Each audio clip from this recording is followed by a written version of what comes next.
Pete Buttigieg has a little bit of an image problem among Democratic voters as someone who seems to cater too much to the rich. Now, this all started when Elizabeth Warren called him out for fundraising in a wine cave. So now she said billionaires in wine caves should not pick the next president of the United States. Now, that, of course, is a brilliant attack because now the national conversation has been about wine caves and, more importantly, money and politics in general. If you're meeting with millionaire and billionaire donors, it means you're not meeting with regular people and not representing the average American who does not, in fact, own a fancy wine cave where the average wine served to guests is $185 a bottle and is somehow still considered swill. I don't get it, right? For context, I generally do not spend more than $5, $6 for a bottle of wine. I'm just saying. Never. If a bottle of wine is more than $20 or $10, I'm like, whoa. Too rich for my blood, guys. I'll pass. I'll take a water. All right. Anyway, so now following this, and this is because we have an FEC deadline coming, and what candidates like to do now, thanks to Bernie Sanders, is show their average donation. You have the Buttigieg campaign coming up with a way to lower their average donation. Now, let me give you some examples of what. So Bernie Sanders is last time the FEC deadline came around, I think his average donation was about $17. It's always somewhere between $15 and $30 is Bernie's average regular donation. Great.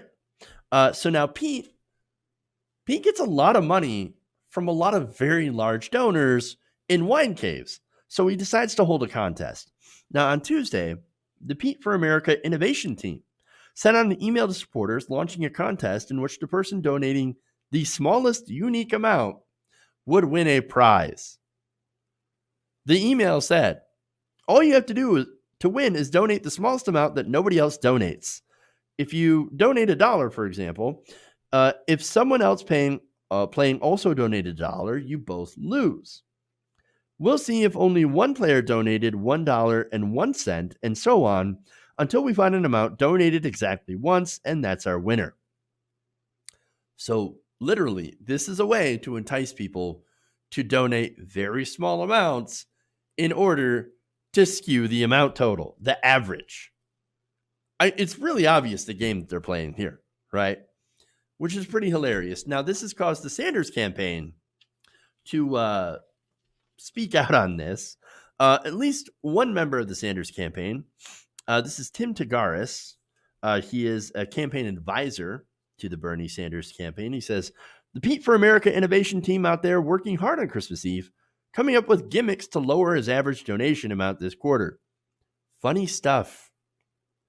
This is so transparently hilarious. Wow, his average donation was lower this quarter. It's a Christmas miracle. They're kind of desperate. Like, donate a very small amount to Pete, and you can win this wonderful game. No, okay, yeah. So now here's the thing about this. This is actually kind of awesome in a way. So first, I got to give credit to Elizabeth Warren. I endorse Bernie Sanders. I support Bernie Sanders.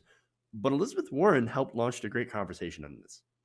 More than I think anybody has. We now have candidates that are openly embarrassed about having wealthy donors on the Democratic side. They see what's happening with Mayor Pete, for example.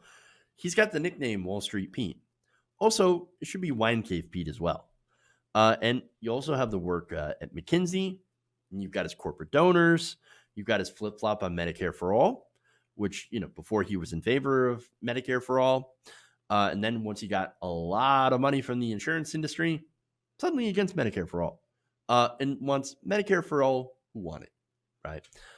So, guy's an empty suit.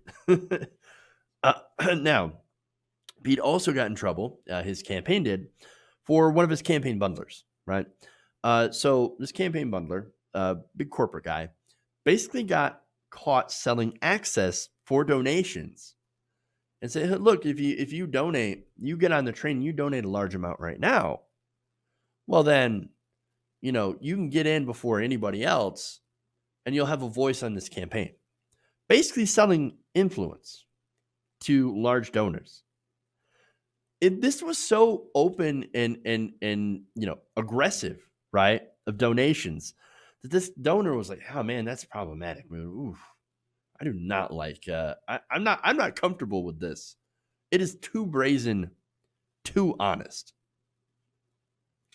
So look, all of this is actually kind of great news.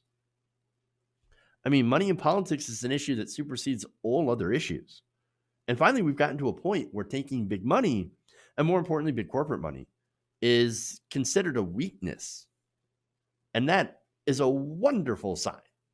Hey guys, hopefully you enjoyed that free video. Now I'm going to have to ask you a favor. Between the demonetization and the YouTube algorithm messing around with view counts, etc., we're having a hard time adjusting to the new YouTube reality, which is where you guys come in. See, we have a Patreon, patreon.com/TYTNation, set up to help us rely on you guys, the viewers, instead of big corporate ads. Look, you know the show. You know how I'm not in favor of big corporations anyway. So help us transition away from relying on the ad model to pay the bills and sign up to be a patron, patreon.com/TYTNation. That goes a long way to help us keep the lights on.